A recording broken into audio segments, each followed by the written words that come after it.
Well, good day, everyone. It is the 24th of April, and it is time for our daily dose. In just a moment, we're going to jump back into the book of James and take a look at verses 7 through 12. So, if you want to go ahead and turn there, by all means, go ahead and do that, and we'll get started right away. Do want to encourage everybody, if you do have prayer updates, if you do have prayer requests, no matter who you are, no matter whether you're in the Zoom room or on the YouTube channel, you can put that in the chat and we'll make sure that we get that and put it out in all of our different lists that we have that we send out to all of our different members and some who are not our members. But I appreciate everybody coming out today. So let's go ahead and jump right in and read verses 7 through 12 of the book of James, chapter 5. James, chapter 5. Be patient, therefore, brothers, until the coming of the Lord.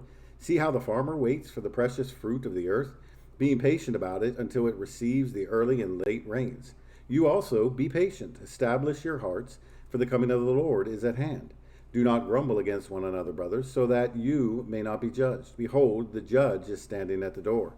As an example of suffering and patience, brothers, take the prophets who spoke in the name of the Lord. Behold, we consider those blessed who remain steadfast.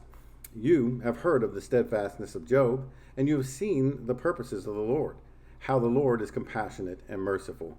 But above all, my brothers, do not swear either by heaven or by earth or by any other oath, but let your yes be yes and your no be no, so that you may not fall under condemnation. Now, I want to make just some comments about verses really 7 through 11 as we consider today's lesson. And I think today's lesson is one of those really pertinent lessons. This is where we can really see the book of James playing out in kind of wise ways in our lives. I mean, has there been a recent time in your life in which it has demanded more patience from you?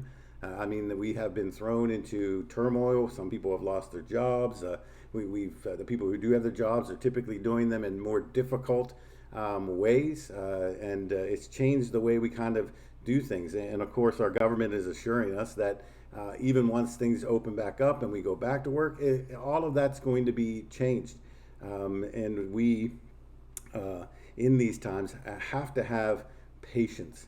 Now, the word patience, as the English Standard Version has it here, if you go back and you dig into it and you get to the Greek and all of the different roots of that word, really what the word means is to suffer long, right? So the implication is that things aren't always going to go your way. Things aren't always going to be positive in nature. Things aren't always going to be that simple. Life is hard at times. And in that, we are supposed to be long in our attitude. We're supposed to go through it, and we simply call that today patience. Add to that the idea of waiting, and you have kind of the picture that James has in mind.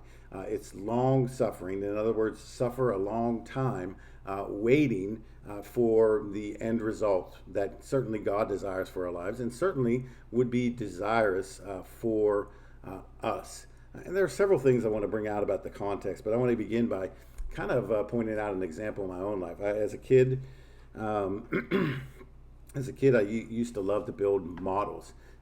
We had a place in our local mall where you could go and you could get a model of a car and a model of a ship or a model of an airplane or a model of, and some of them were more difficult than others.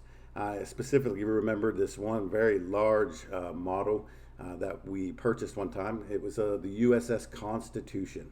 And I cannot remember how many parts this thing had, but I mean, it had to be approaching 1,000 parts. And each and every little piece had to be pulled off of its little plastic frame, and you had to take it, and then you would hook it to, a part using glue, and then you'd have to sit and you'd have to wait for that part to dry, almost without fail. I remember, one of the mistakes that I would constantly make is that I would try to do 3 or 4 parts at a time, and you just can't do that because the weight of the parts will not allow you to do it. You hook one part to another, and if you don't wait for it to dry, when you go to put the other part on, it's going to pull the previous two apart. So you have to kind of wait for the glue to dry. Wait for something to solidify so that you have a firm foundation to stand on before you can add the next piece. And of course, that's building a model. And James is talking about building a life. James is talking about how to conduct yourself in this world. And there's essentially 4 or 5 points about patience that he makes in this context. The first one I think that he makes is that patience builds maturity, right? Patience builds maturity. Patience, therefore, he says, brothers, be patient, therefore, until the coming of the Lord. See how the farmer waits for the precious fruit of the earth, being patient about it until he receives the early and later rains. You don't put a seed in the ground on Monday and expect fruit or vegetables on Tuesday. That's just not the way the world works. Just happened to be checking out at Home Depot yesterday. Had to get out, had to go there for something to repair part of our irrigation system. Otherwise, it was just going to be dumping water onto my lawn. So, a necessary thing. But I go there and I get it. And on my way out the door, I happen to notice these tomatoes. I like tomatoes. Tomatoes are somewhat, favorite, food or fruit or veggie, whatever they are, of mine. So I saw these, and they were cherry tomatoes, and they were these unusual kind. So I thought, man, I'm gonna pick one of those up. Planted it yesterday. Would it be reasonable or unreasonable for me to go out there today expecting to see tomatoes? Well, sure it would. That would be unreasonable because it takes time to mature, right? Just like life in general. If we want to bring to maturity ideas, or we want to bring to maturity a certain character in our life, then we've got to realize that that's going to take long suffering. That's going to take patient. If you want to be a person who has a greater sense of self-control, and then you've got to practice that throughout the course of time. You don't just pray about it one night and the next morning you wake up and you're a person who has perfect self-control. That typically does not happen, right? And it just applies to everything in our life. Maturity usually comes, whether we're talking about character, whether we're talking about understanding of the Bible, understanding the mind of God. It takes patience. It takes long suffering in the process. We can't dump it all together at once and expect that that's going to work out for us, right? So he says, look at the farmer. The farmer plants the seed, but he's got to wait for 2 series of rains here, the early rains and the late rains, and then he can get his crop, right? So I mean, the early rains and the late rains, they're called that for a reason, because one comes months before the other one. It's not days, it's months before they see the fullness of their crop develop. So patience builds maturity. When we grow in our patience, it usually brings us to a greater sense of maturity. I think the second thing that James tells us here, is that patience builds our hope, right? Patience builds our hope. We live in this world, and ultimately the hope that we have from God is that eternity in heaven. Notice verse 8, he says, you also be patient. Establish your hearts, for the coming of the Lord is at hand. Now, when he says is at hand, this was written about 2,000 years ago. So he doesn't mean is at hand as in immediately. He means is at hand in the sense that you're living in that final age where Christ could come at any time. But the thing I want you to notice there is that little phrase, establish your hearts, right? It literally means to set or to fix, your hearts. We can't do that without a sense of patience. If we're wondering, okay, when's he going to come? When's he going to come? When's he going to come?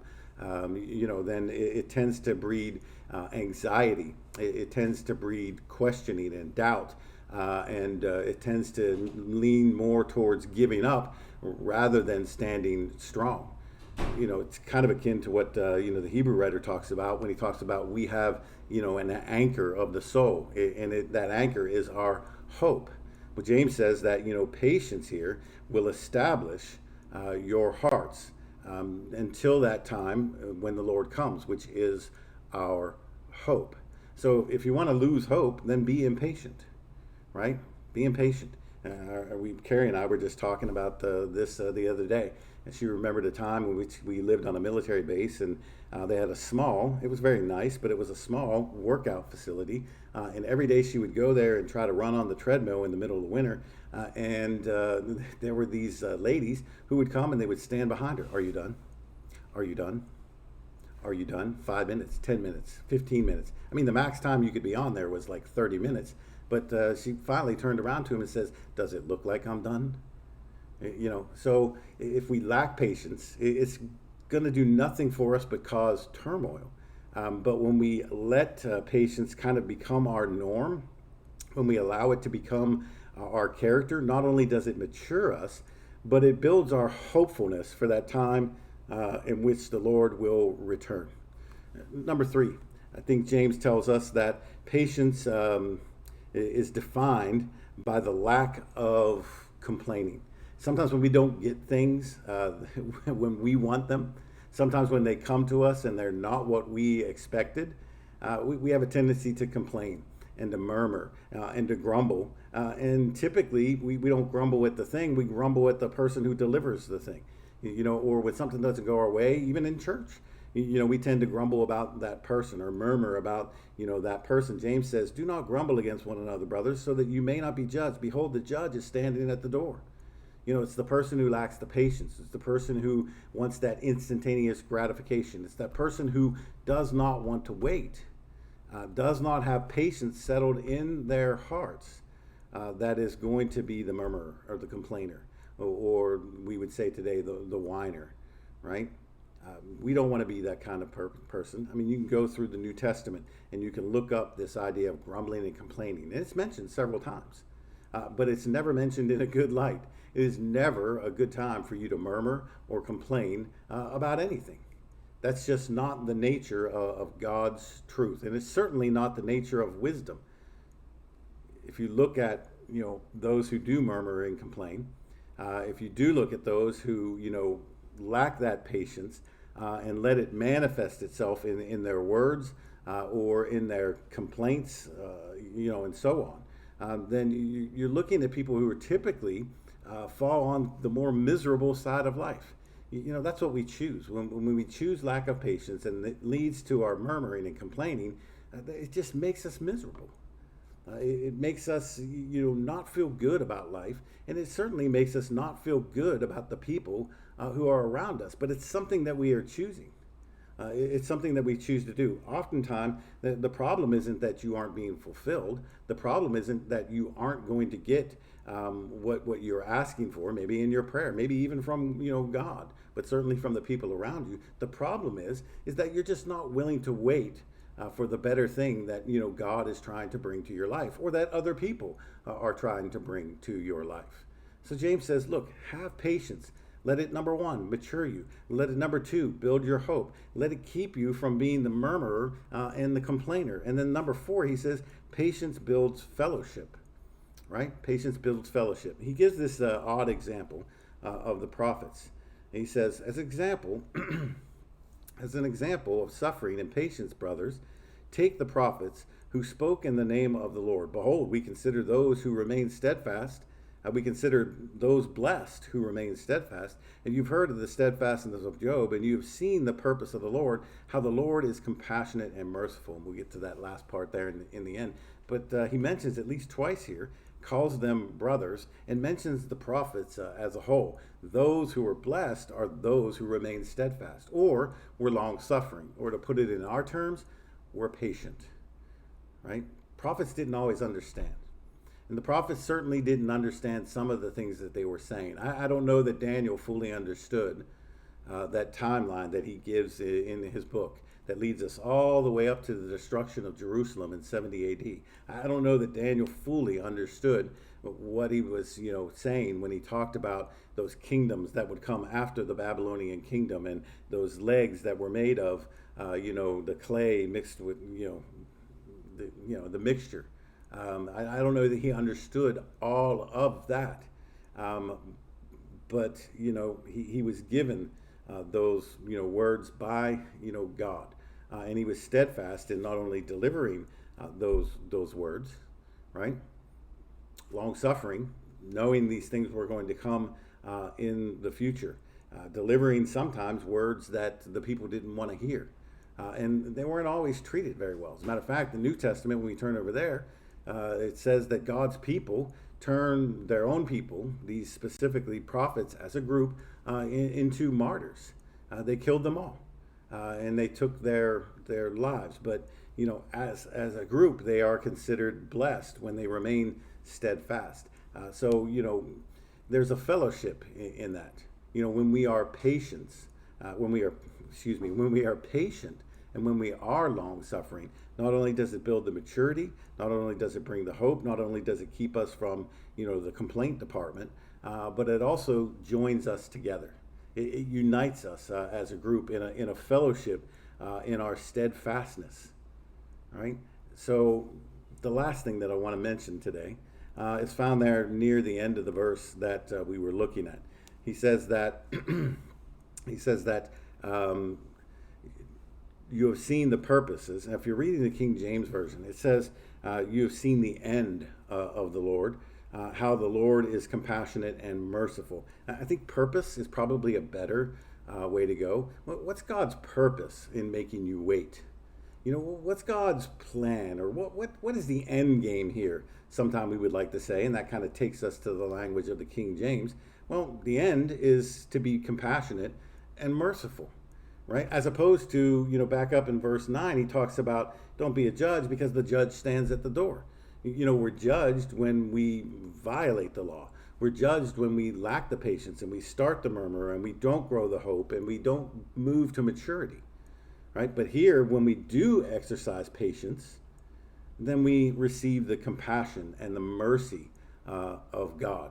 God looks on us and he understands.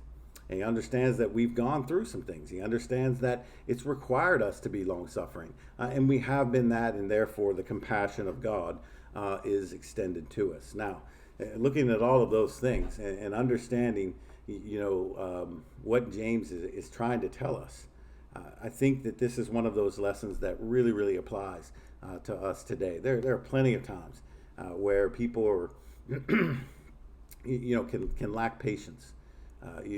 What we used to do in moments before this time can now take a long time. I mean, I showed up 2 Saturdays ago at the local Walmart down from my house, and there was a line that went out the front door, over to the road that's next to the Walmart, and then went down the sidewalk for about 200 yards just to get into Walmart.